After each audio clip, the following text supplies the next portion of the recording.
Hey, what's up, everybody? How's everybody doing? Sorry about the voice.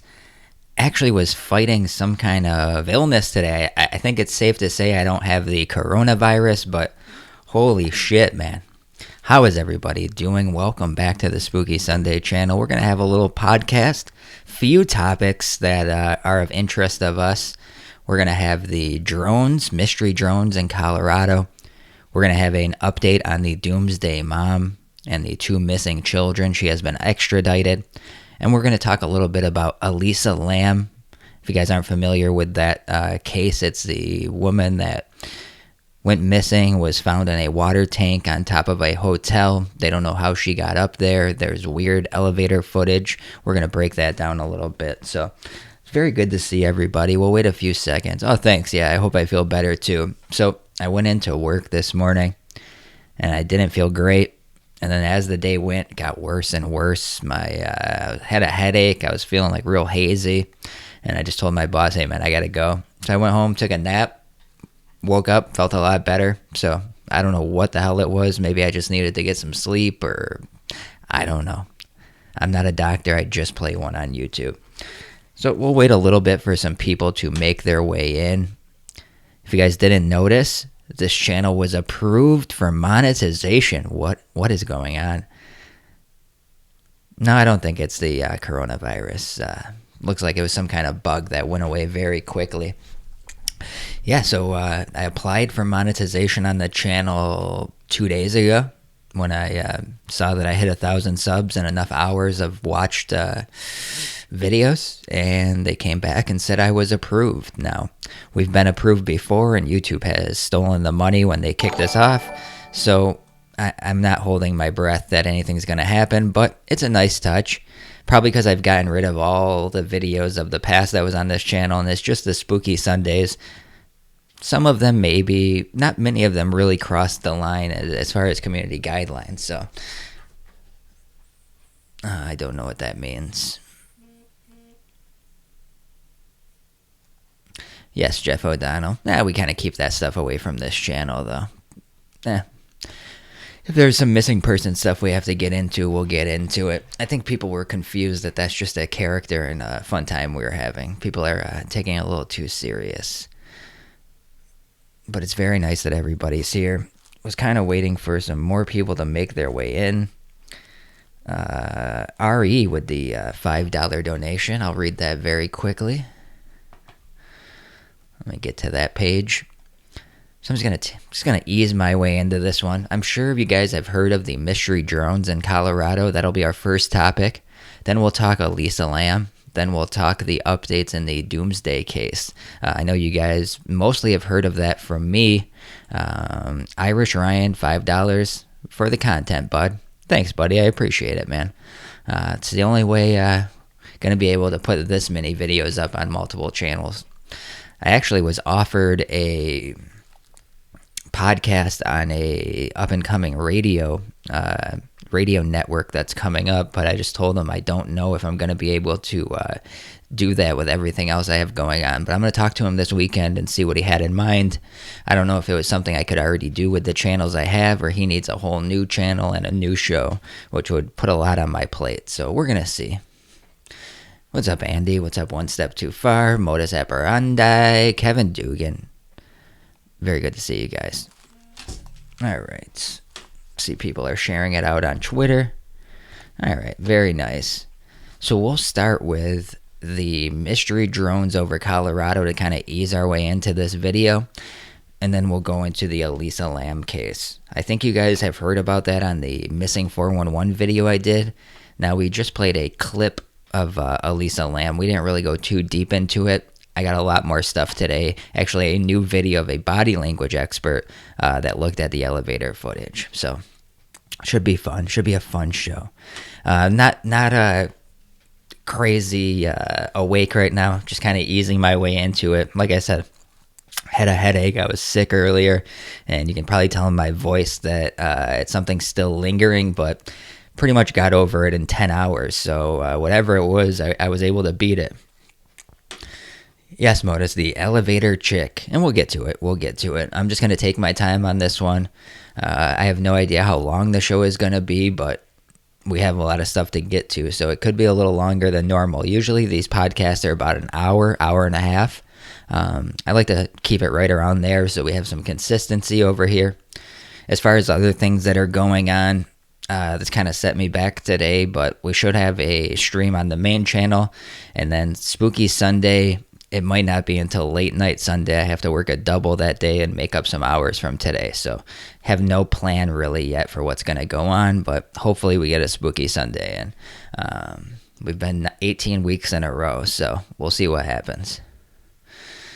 All right. So mystery drones. Theories continue to grow about mystery drones seen in Colorado, Wyoming, and Nebraska. I don't know if you guys heard of these, but nobody knows who's flying them.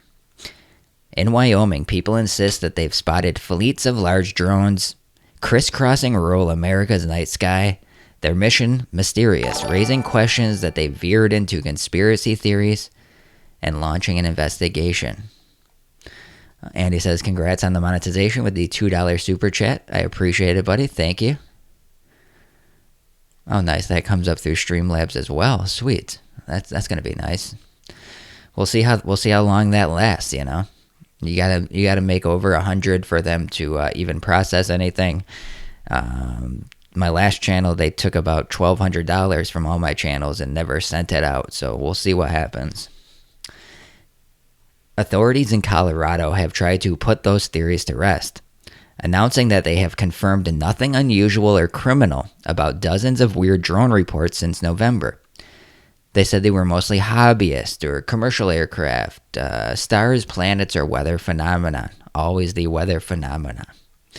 Yet if history is any guide, the investigation that used a heat-detecting plane in Colorado's Mystery Drone Highway with sightings that stretch into Nebraska and Wyoming will settle nothing for many people. Speculation persists. These are flying in groups and grid patterns at night. They wait till the night skies are open to come out and fly. Even if the military has plausible deniability with this, defense contractors might be involved. Dan Carlson, a drone spotting retired meteorologist in western Nebraska, said Tuesday. By the time they fess up to it, they'll have been in the sky for 4 years. 4 times this year, Carlson said, drones have flown after dark near his farm outside Sidney, Nebraska. Drones flew in pairs on 2 nights. Their speed, impressive range over the distant horizon without landing, and proximity to a nearby missile silo makes him suspect the U.S. Air Force at least knows of the flights. Uncertainty, if not paranoia, has proliferated about such sightings. Just don't count on Carlson among these peddling out of this world explanations. He says he doesn't buy into conspiracy theories. I am not living in fear of an alien invasion. So they instantly go to alien invasion. No one was going there. We most likely think this is some kind of defense contractor, private citizen. Now these drones are pretty big. I think they're up like 6 to 10 feet wide. They wait till it's dark outside. They start flying. The local government, the federal government, all say that they don't know who is flying them, even though you have to be registered with the FAA. So if they were supposed to be registered with the FAA, you would think they would know who it is. But they could be coming from somewhere further, so they can't really say, oh, those are the same drones that registered with the FAA, because they could be flying in from anywhere. But they have to be registered somewhere, you would think.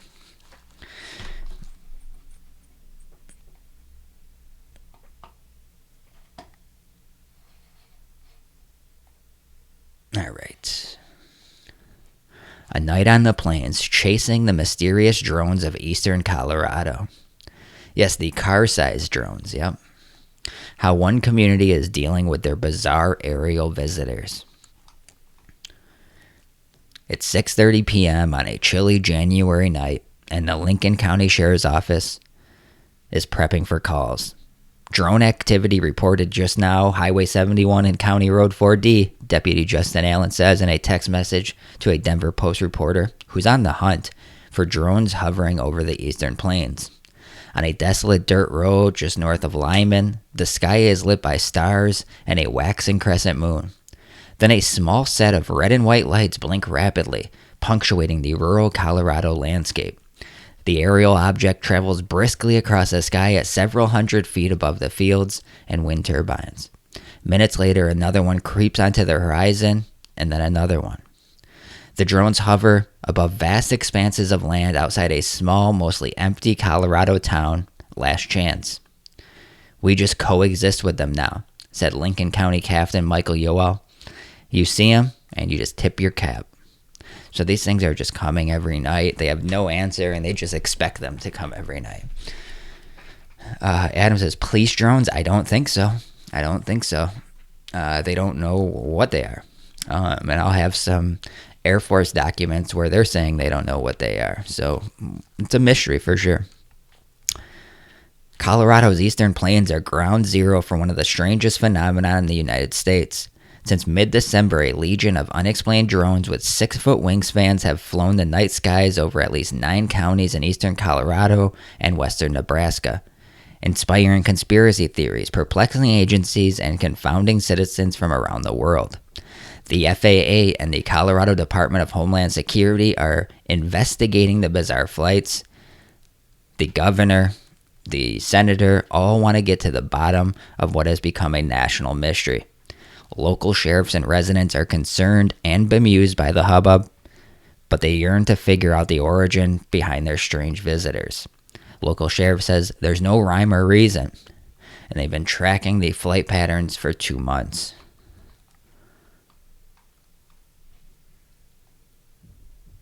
We don't know who's flying these. Colorado mystery drones renew debate about privacy regulations. Lately, especially with those mystery machines flying around eastern Colorado, well, the state still doesn't know where they're coming from or who's flying them. And with drones becoming more and more popular, we've covered lots of angles and we've heard lots of opinions. And that's why Denver 7's Eric Lufer is going 360. Here's a big number. About 1.5 million drones have been registered with the FAA ever since that became a requirement back in 2015. Quadcopters come in all shapes and sizes. They're used for recreation, of course, and in the future they might even be a delivery service, and they're used for investigations. Did you guys know firefighters use drones? Schools are starting to teach the craft as a potential future job opportunity. But as drones evolve, so does the controversy that comes with them. So we decided it was time to fly high with this 360. Gotta love the local news reports. We decided we'd fly high. You'll hear from a Colorado native downright weirded out by drone activity, the lawyer who gets to the bottom of what drones can and can't do these days, an inventor who thinks he has the answer to dodging drones in the sky, and finally, you'll hear from a hobbyist who worries the drone hobby is dying a slow death. Yeah, I saw them one night, and I have no idea where they came from. We'll start with Randy McKnight, who's seen drones fly over her backyard. We don't know who's flying these drones. We don't know what's on the drones. I find it a really scary trend. A trend that shows no sign of slowing.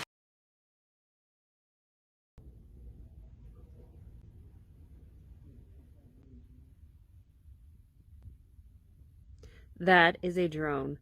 That is so creepy. It is southwest of my parents' house. And it just keeps bobbing up and down. And all of a sudden it'll just drop. Yeah, it just hovers over. Closer toward the house. Like right now it's bobbing up and down. And there's flashing lights on it. It's so weird how it's moving. And I'm not moving my phone at all. That's the little device. Okay, now this guy, this was a weird one. I was watching this video. Now, you guys tell me what I was thinking when I saw this video. You'll hear this guy saying that he wants to take them down. He wants to use a bird net and capture one. And then immediately he goes, oh, well, actually, no, I'm not going to do that. I think these are here for good. So who came and talked to this guy? Who put him on the correct path and told him to stop questioning it? Watch this. You have a lot of questions the first time you see it. At the corner of a dirt road and a bend in the river, you'll find a skeptic turned believer. You're just a little ways off in the middle of nowhere. A supporter converted from a cynic. Right above this lake, about 200 feet high, the hovering one. Trace Tomke spends his evenings looking towards the sky. I was going to go get it. I wanted to go get this thing.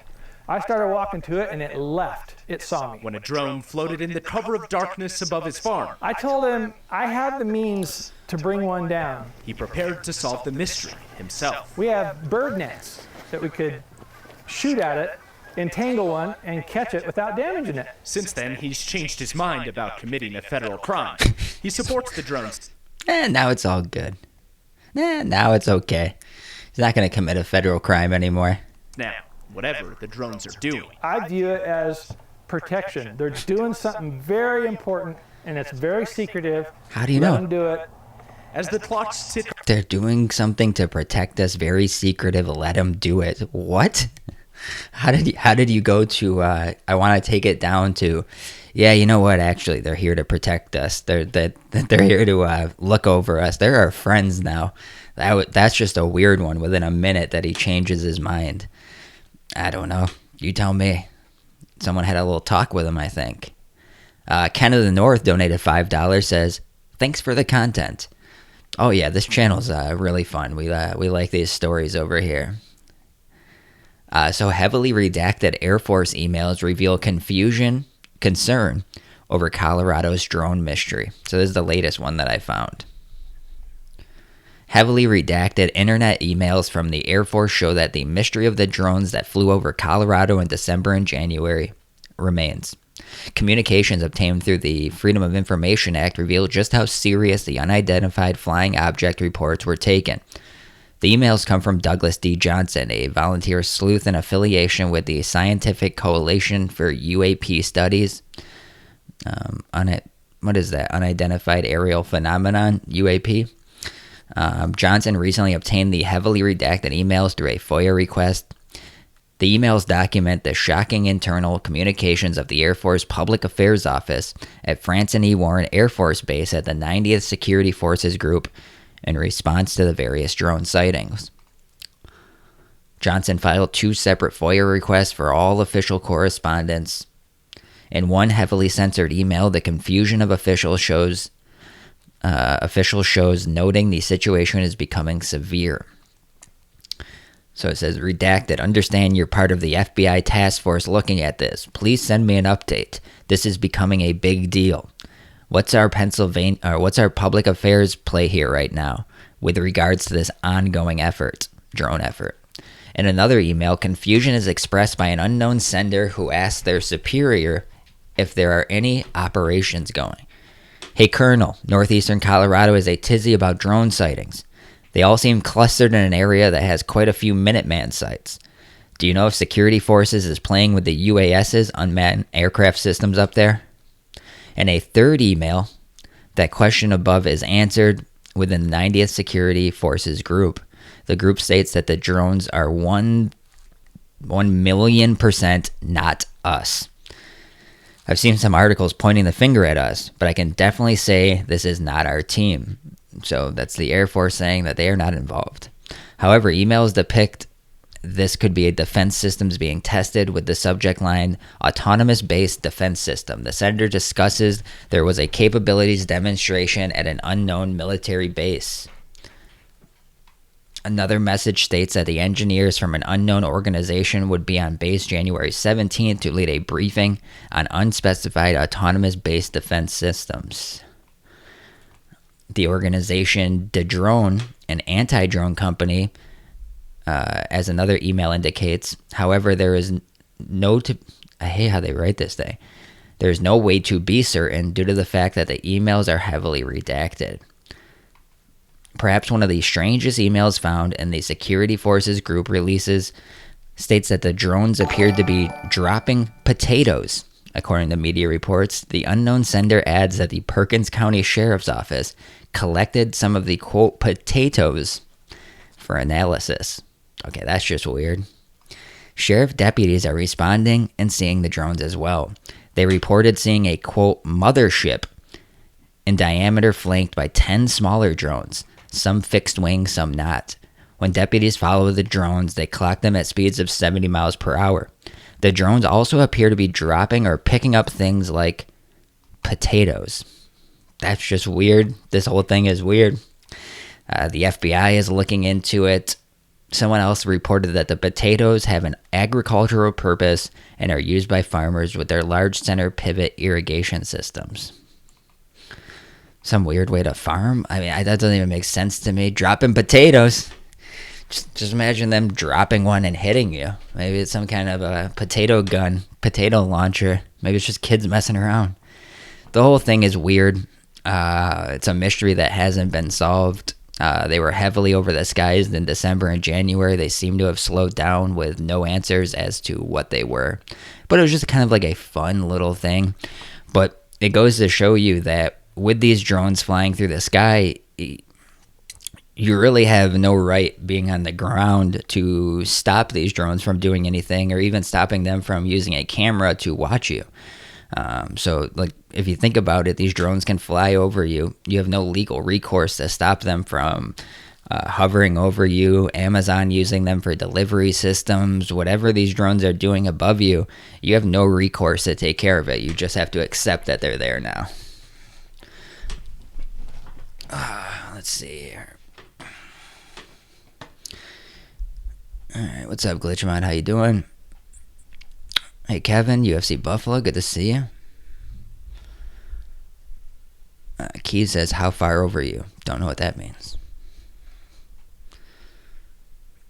Yeah, very weird. Very weird. Oh, yeah, that's a Glitchmod.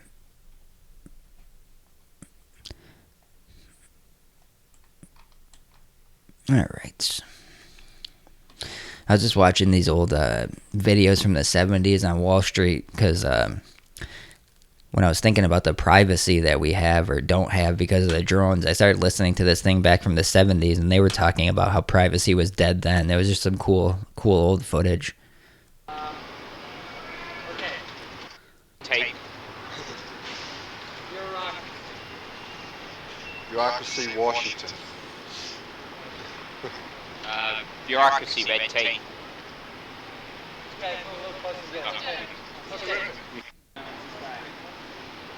Who do I think has the power in society? The rich. Why so? Why? They have so much influence with the laws, regulations that they impose upon us.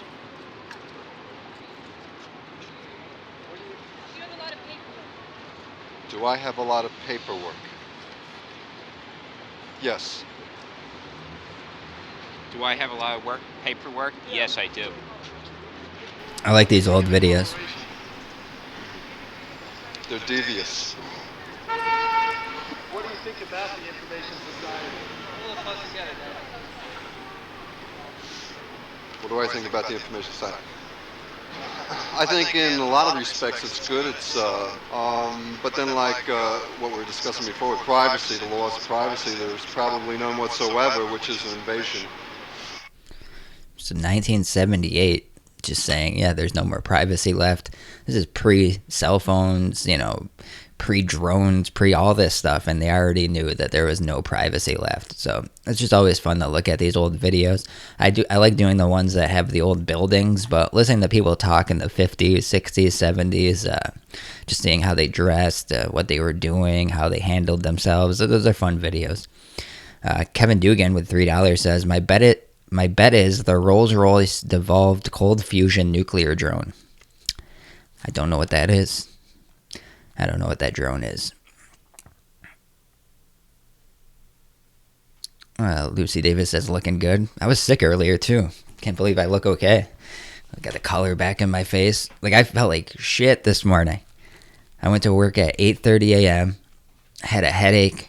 Everything was couldn't really explain it, but had a major pounding headache where it just makes you unbalanced, where it just bothers you. And I was trying to get through work, and I was I just gotta go. Went home, slept for 3 hours, got up, had some coffee, chilled out, feel a lot better. Feel 100 times better.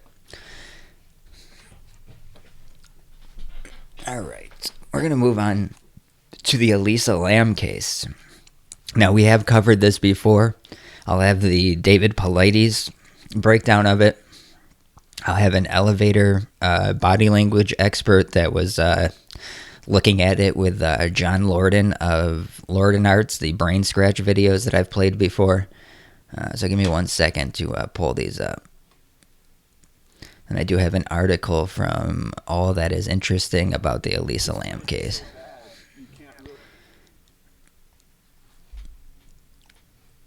Then we'll look at some movies called Dark Water that came out in 2007 and seems to mirror this case. This movie was released before this whole situation with Elisa happened, and it basically tells the story of what happened to her, some kind of predictive programming, some kind of glitch in the matrix. I don't know, but it's very odd that they had the same thing that happened to her happen in this horror movie. Oh, hey, Linda. Good to see you. Very good to see you. Yeah, so you can hit the like button if you'd like. No big deal. Just taking it very easy. Just rolling through this, trying to get going for the day. Like I said, earlier just kind of sucked, so I'm just trying to get into the stream, not go too overboard. My voice was basically gone earlier, so I don't know how I got better that quick, but I'll take it. I won't complain. You know, you get sick around these days and you think about the coronavirus, you start freaking out a little bit. I don't know if it's even in my city, but, you know, that's saying, you know, if it's real or whatever. You know, with their spells, man. But yeah, people are getting sick from something. So if you, like, Uber around like I do sometimes, you worry about these other people, not yourself. It's like, you're always worried about people fucking contracting these weird germs and sneezing on you or some shit. Or if they keep their hands clean, or, you know, these other places, these people that I work with. So you always got to worry about this shit. I'm yet to find anybody that has it. I don't know anybody that knows anybody that has it. I don't know if you guys know anybody that has it. Has anybody met anybody that knows anybody that knows anybody that has the coronavirus? I'd like to know that. Oh yeah, definitely it's closing in on there. Yeah, you've heard of a couple hubs that have it, but kind of goes away very quick. They stop talking about it after. They'll be like, oh, there's 6 deaths here. And then they just stop talking about it. I don't know if it's bullshit scare tactics, UFC. I mean, it's definitely overboard and fear-mongering. But it reveals itself if it's a hoax. Like, once spring comes and if we all look back and say, hey, I don't know anybody that got sick, or nobody knows anybody that got sick, then it reveals itself. So, I mean, it's going to reveal itself if it's a hoax. Okay. Let me pull this up. The unsolved mystery behind the disturbing death of Elisa Lam. Now, Elisa Lam was found dead in a water tank at the notorious Cecil Hotel in Los Angeles in 2013. To this day, nobody knows how she died or how her body got there. This is a weird one. For anybody that doesn't know this case, I'll get ready to go down the rabbit hole with this one. I think some people are familiar with it, but if you're not, this is a fun one.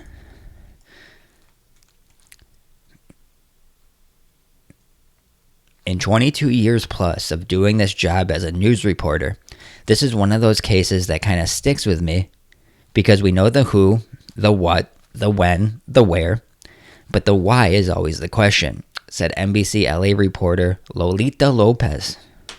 Your Royce knows there. In reference to the mysterious death of Elisa Lam. To this day, nobody knows how exactly Elisa Lam died. We know that the 21-year-old Canadian college student was last seen in the Cecil Hotel in Los Angeles on January 31st, 2013.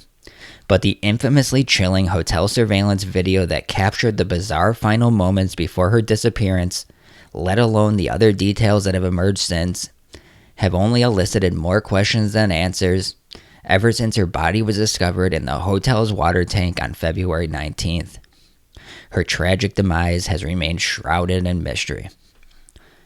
Although the coroner's office ruled her death as an accidental drowning, the strange details of Lamb's case have fueled rampant speculation about what may have really happened.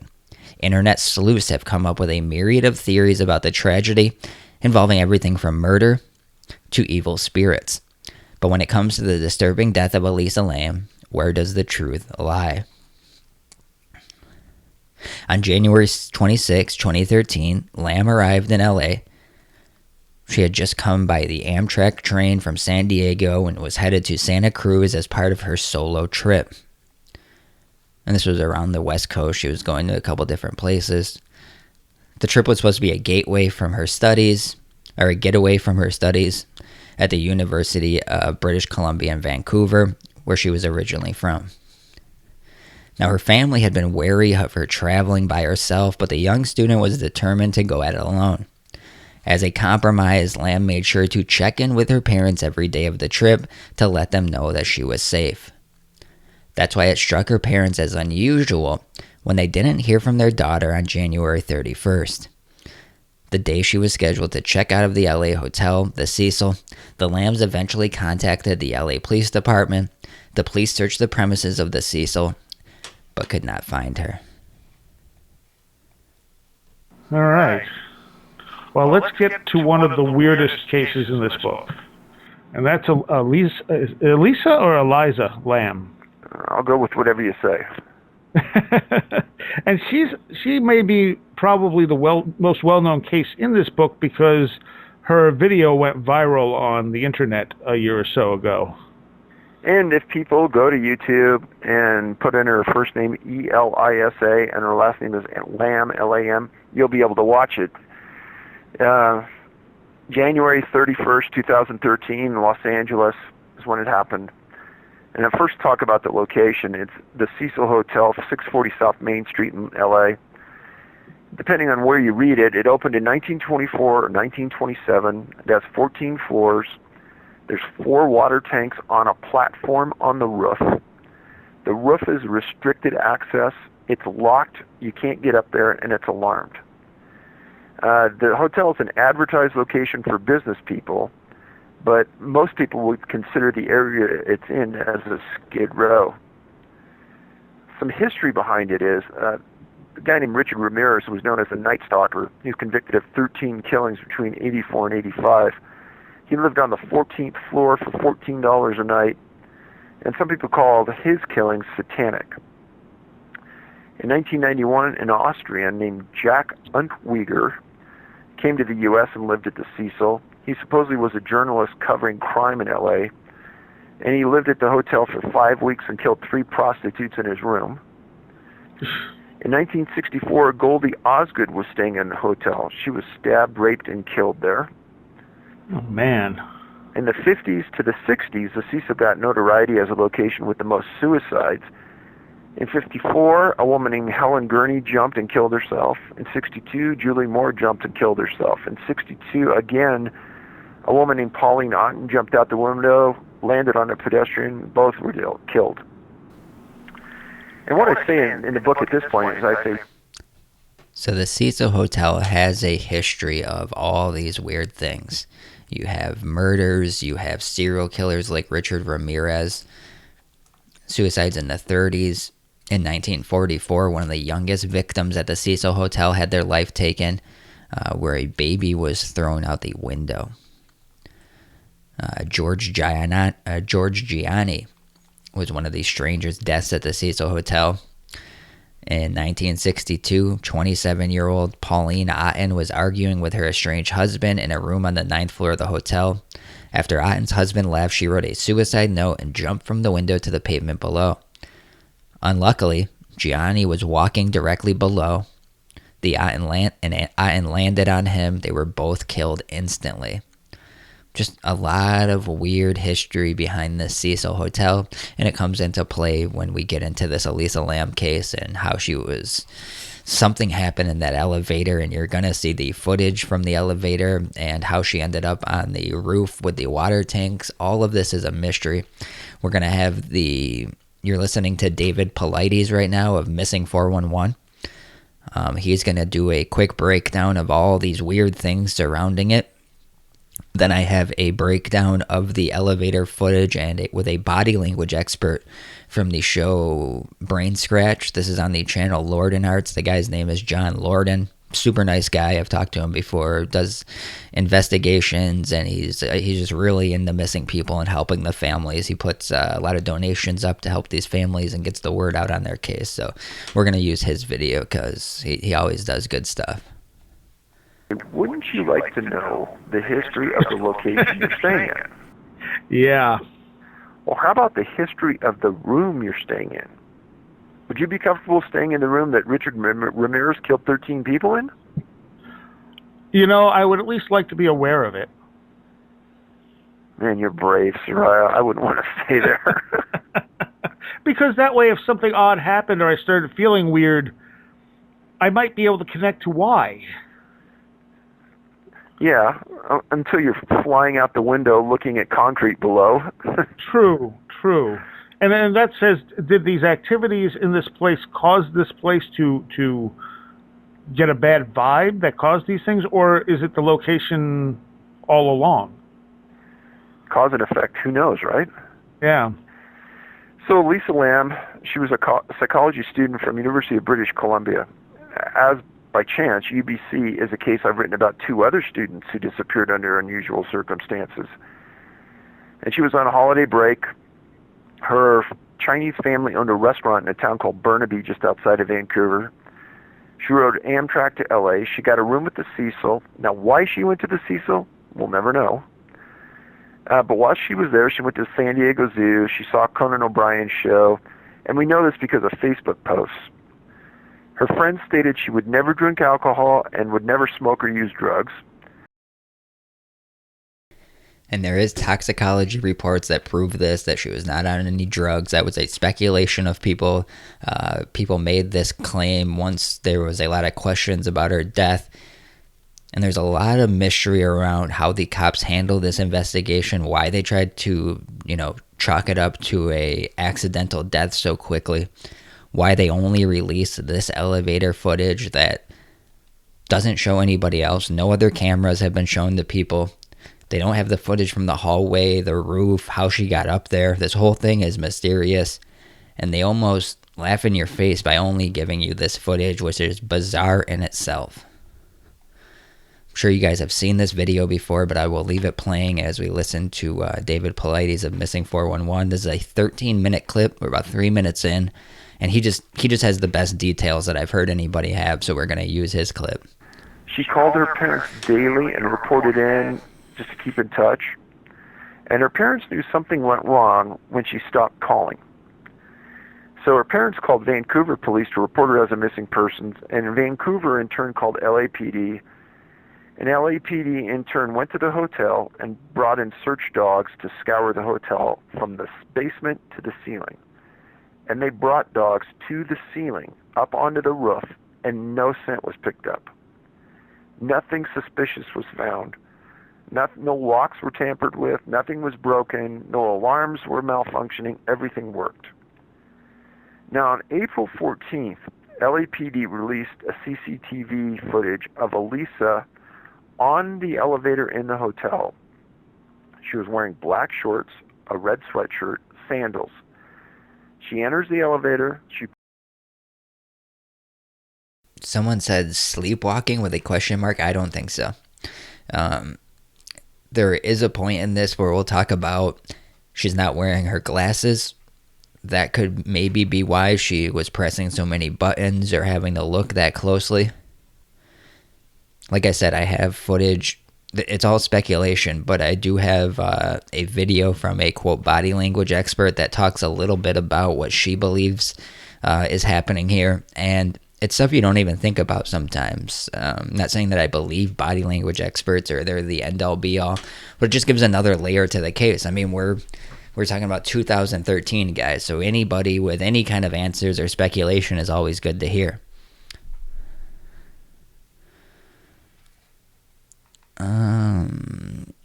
What's up, TV? I know you aren't sure of an exact time. How far should I push back my premiere? I don't care if it's 24 hours. Well, I'm not going to be on for 24 hours, I promise you. I would say by 8 p.m. is safe. Good time for you to premiere it too, 8 p.m. Presses the buttons and backs herself into the corner. People say she looks frightened. Some say she's talking to somebody. She turns around and peeks out into the hallway. She goes in and out of that elevator a couple times.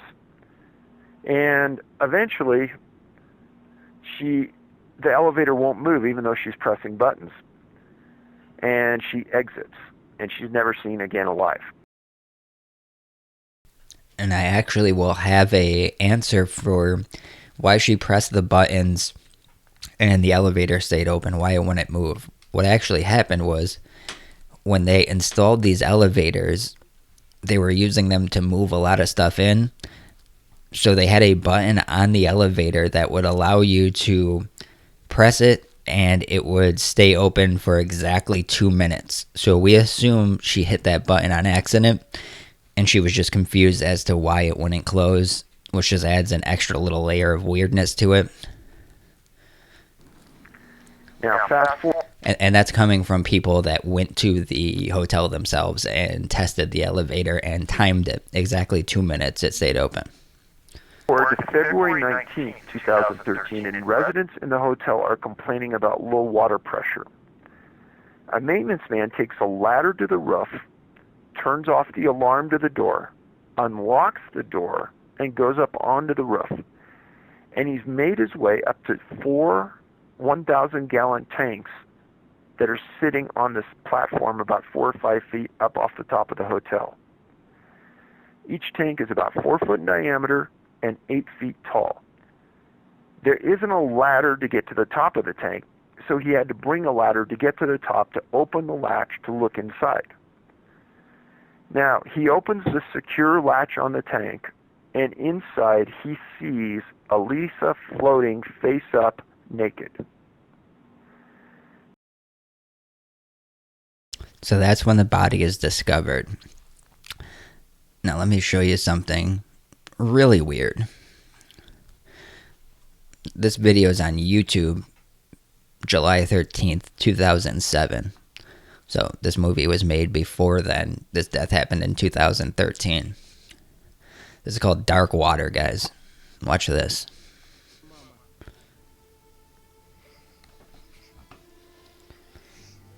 They're in an elevator.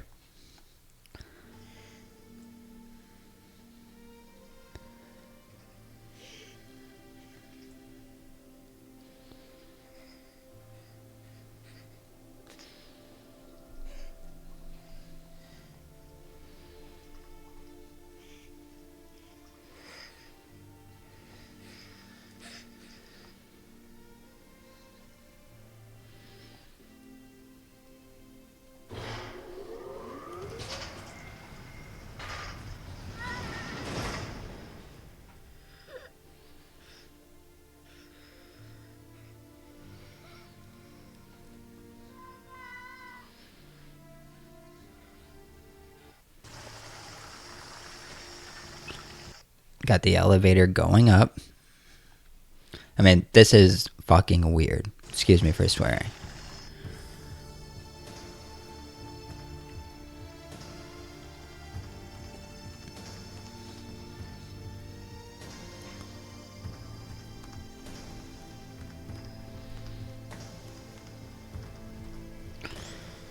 She's going to the top floor. This will be the roof.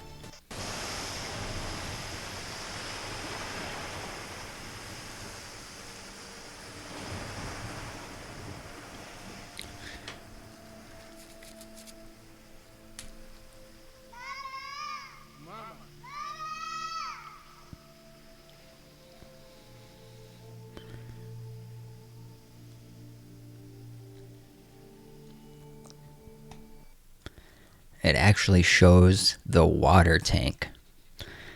I mean, how many elements you have? Asian woman, elevator, top floor, and the water tank. I mean, that's insane. if that's not some kind of reality shift, predictive programming, something that made its way into our reality, I don't know what that is. But it's bizarre.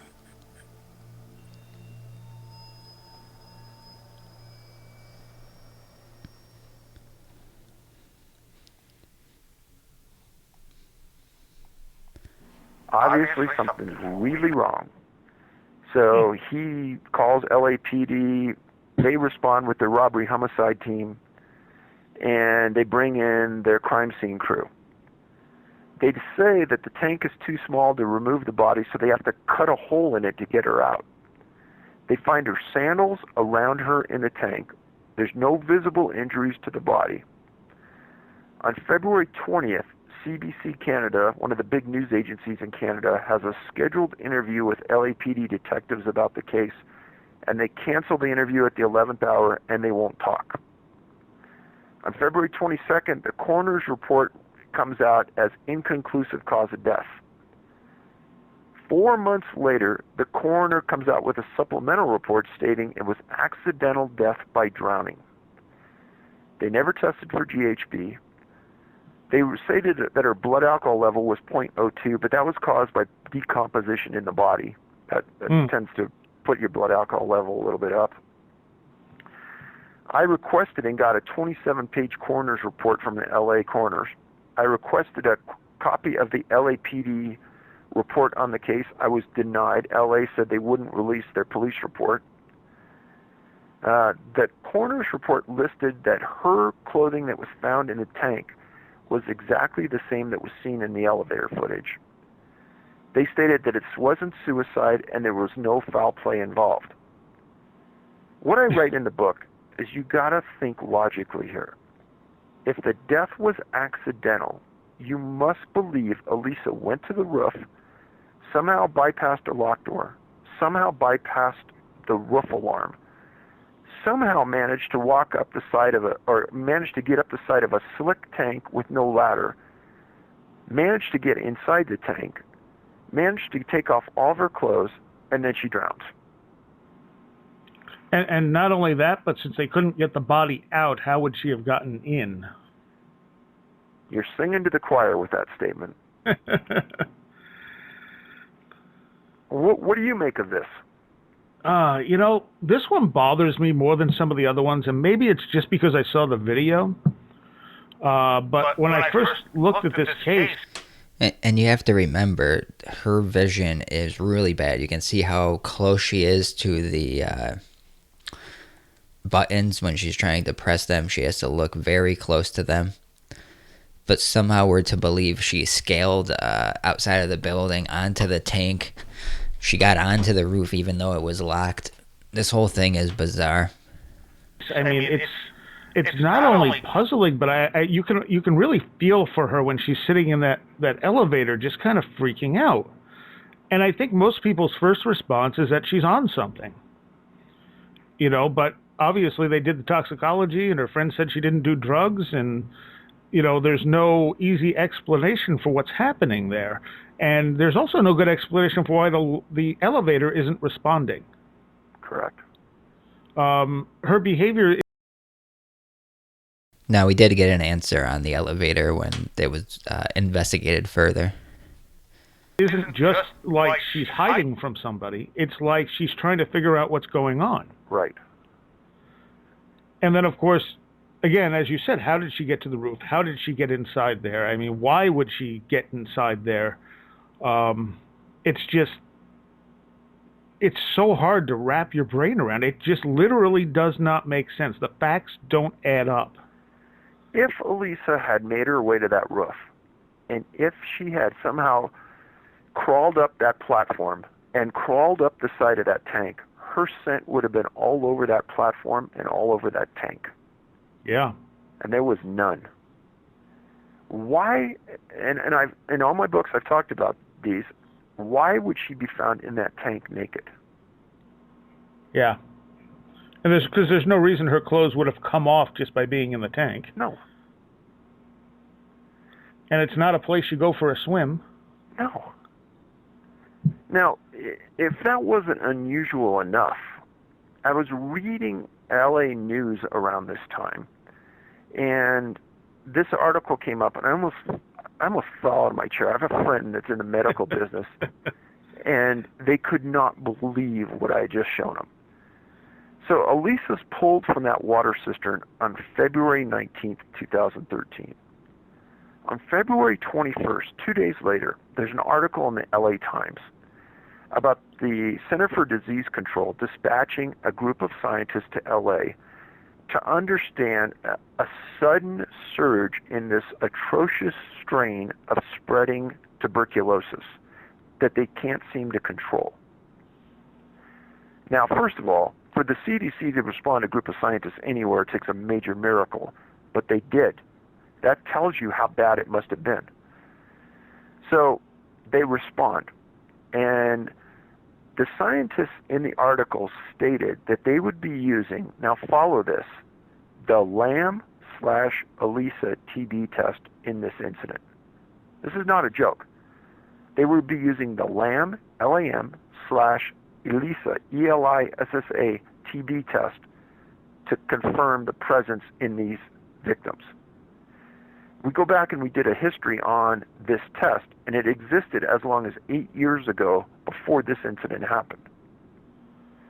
Now you tell me, is that the oddest set of coincidences you've ever heard?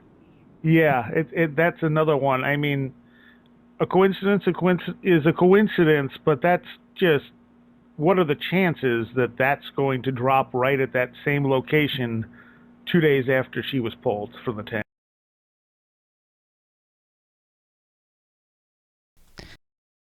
Now, if you guys didn't understand that last part, there was a test going on in the area, and it's called the Lamb.Elisa test for tuberculosis, right in that general vicinity, right after her body was found in the tank.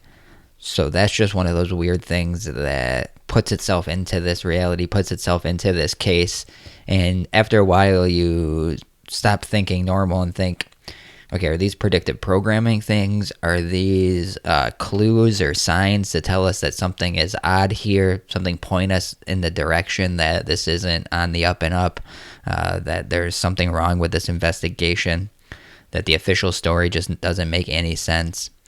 How did she get in there? Why were they so quick to make it an accidental drowning? Very bizarre stuff.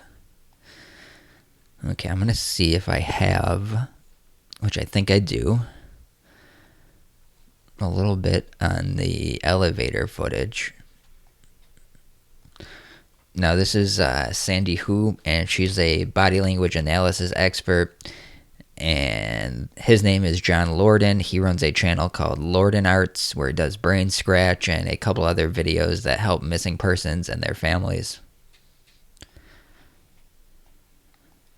Really tell what she looks like, and you can barely tell what she's wearing, and it doesn't help us in terms of the location, because so they're talking about the footage, that when you release footage to help in a missing persons case between the time that she was found and the time that she disappeared, before they even knew she was dead or in the tank, when you release footage, it's to find out what this person looks like, to see if anybody saw them. So what they're talking about is this footage that they released is some of the worst footage you could release. You can't make out her face that well. It just doesn't give you the location of what's going on. It doesn't give you any details as to what happened in the hallway. It's just random footage from the elevator. we know that she was at the hotel, so it's not like we can see this video and say, oh, she was out on the city heading in that direction. We should, talk to people that work over there. Right. The only explanation I can think of is, okay, obviously this woman showing here is acting abnormally. Right. So it leads people to think, okay, maybe she committed suicide by herself because she was mentally ill. So it pushes people think away from the possibility that she was murdered. That's the only explanation I can think of. So this is you talking as an expert saying the intent of this video seems to be to change the public's perception, or maybe not change it, but to push it in one particular direction. The case. Yes. Yeah. But so far, the case, it has been 4 years since the Miss Len is missing. Right. No concrete evidence was found about the murder or suicide. So Yeah, it's very intriguing. Yeah. All right, let's go ahead and start this and take a look. She's bending over to look at the keys that she's pressing, right? Right. I know, I've been told that she wore glasses, but she forgot to bring her glasses on this trip. Mm-hmm. And I think it's kind of important to note that for her to see these keys, she's literally having to put her face right up on the panel. Right. But one of the theories here is that this same girl that is having that kind of trouble seeing scaled the side of a building to get up to the roof. Yeah. In the middle of the night. But what you can see is as she walked into the elevator, her body is very open up. She is very relaxed. Until this moment, I don't see any signals of fear or anxiety. So she is very relaxed at this moment. And the only thing that we've kind of seen her do strange up to, and we're only 13 seconds in, the only thing that we've noticed that is somewhat strange is she has hit more than one button. Yes, she almost hit every single button. Right, at least in the center row. Right. And we're counting that there's 4 lights that are lit up from there up right now. So at this point, we're at 23 seconds in. The elevator hasn't moved. Right. And is it fair to say it looks like she stepped back in the elevator and she was waiting for the doors to close? Yes, you can see that. And a lot of people actually don't know that. A lot of people also ask why that elevator doesn't close, right? Because I worked a lot on surveillance video. Mm-hmm. One thing I do know is actually when you push multiple buttons, there's a potential you're going to stall the elevator. Okay. So people think there's something wrong with the elevator. Actually, I don't think that's a possibility. I can help you a little bit here because I went there and tested that elevator for myself. And in that row of buttons she hit, there's other buttons below the 2 that don't light up. One of those buttons is to hold the elevator. Oh. I think it was built that way because they knew that people were going to be moving in. So if they were moving in furniture or something like that, they might need to hold the elevator for a few minutes. When you press that button, I literally took a timer. Mm-hmm. Once you press that button, the doors don't do anything for 2 minutes. 2 minutes? Which, I mean, I've been in a lot of hotels with a lot of elevators, and I've never experienced a button on one that keeps it open for 2 minutes. But again, this is a very weird, strange hotel that, I mean, I don't want to get too bizarre with it, but this button could literally pop itself into reality. Like, it didn't always have to be there. Like, this button could have been added later just in some kind of weird Mandela situation. We don't know. This whole Cecil Hotel has so much dark energy, dark waters about it that everything's on the table for this case, and everything's bizarre about it. Say, you know, we know there's someone else in the hotel. The police have questioned him. Right, that is normal. Because it's a hotel. People come and go. Yeah, absolutely. Okay. Let's continue from 23 seconds. Okay, what just happened there? So she goes out of the elevator very quickly, and if you play a little bit further down, you can see the change of her body language. Okay, so she shoves her head out, she looks both ways, right, and then pulls her body back in. Right. But the speed that she's moving out and whipping her head and pulling back in, could she even see much, sticking her head out for only that little fraction of a second and looking in each direction? It depends on the structure of the building. That's a good point. Yeah. And I do remember if that. It's a straight hallway. Yeah. You can pretty much see the whole view. Right. And it's actually even easier than that because from this elevator, if you look to the right, it's not a straight hallway all the way down. There is a wall where the community bathrooms are. So there's a very short distance. It's literally, I think, maybe 10 feet from this to the right where she would see a wall. Looking to the left, that's where the staircase is, and it's a short hallway back to the staircase. So she can actually see the whole view. Yeah. Yeah. Yeah, that's a really good point. Okay, so sticks her head out, looks both ways, pulls back. Now you're saying there's a change in her body language? See, look. At the very beginning, she was very relaxed, right, with her body really open.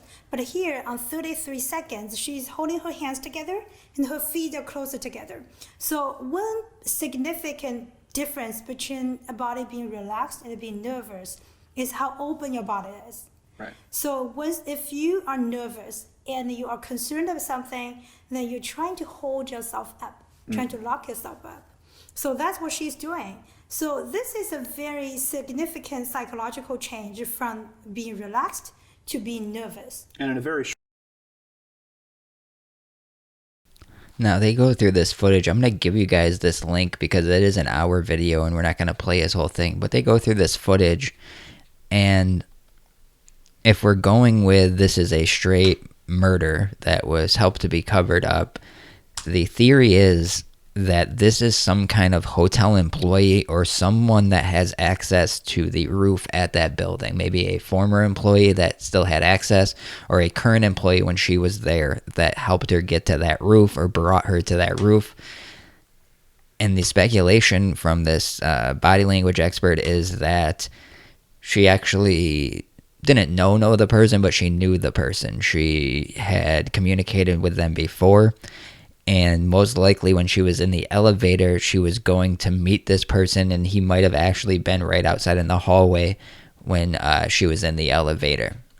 There could have been something that happened that made her freak out a little bit, but her speculation was that she was nervous because it was almost some kind of a date situation. She was going to meet a guy that worked at the hotel. That's why she was fixing herself, and that's why she was nervous. And because there's a point in the footage where if you go outside and step out in the hallway, you're actually looking directly at a mirror. So when people thought she was just doing weird shit to herself, she was actually just looking in the mirror and probably fixing her hair and just doing stuff like that. The whole case is bizarre. I don't know what happened to this woman. I assume she was murdered. I assume it was covered up. I assume this Cecil Hotel for years has been a place where people conduct activities like this. I'm sure there's a bunch of murders out of there that we don't know about. Someone said, yes, a girl would leave her glasses home for a first date. Well, she's staying in the hotel. She could have easily just forgot them. I mean, I don't know the angle for that one. The whole thing is strange. There's not one answer that's going to satisfy anybody. I was just saying that was her speculation as to some of the footage. But that's the Elisa Lam case. It's really bizarre. There's tons of theories about this. The most bizarre thing is that Dark Water movie. That's just a weird angle to this whole thing. We are going to be wrapping up here pretty soon. Just seeing if anybody else had anything in the chat they wanted to ask. If anything going on, they wanted to say anything. About an hour. Kind of tired. Just gonna relax the rest of the night.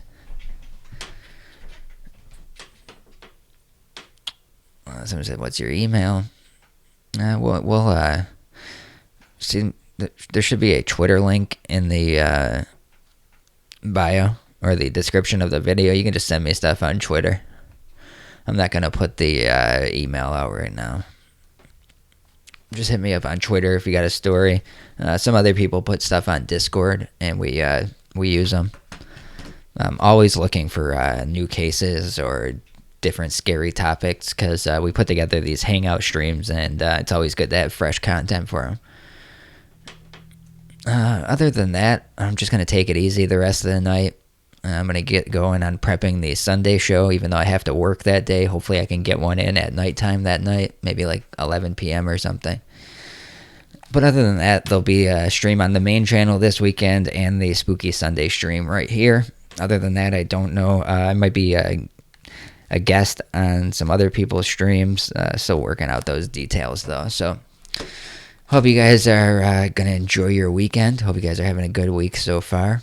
If you want to support the channel, you can do so by sending a donation through PayPal. People have been asking. Yes, I also have a Patreon for monthly support. If anybody wants to do that, it's always appreciated. There is the PayPal link if anybody wants to support the show. But I appreciate you guys hanging out for the hour. Looks like we hit about 120 people at one point. So the streams are growing a little bit, which these hangout streams are just very nice to kind of ease ourselves into the weekend show, and everybody's been enjoying them. It's a place where we can hang out and just talk about these weird cases. Someone said, always great storytelling. Well, I appreciate it because I was half out of it when I started the stream, so I'm glad it went pretty well with no major F-ups. So thanks everyone for hanging out. And as always, I will see you in the next one.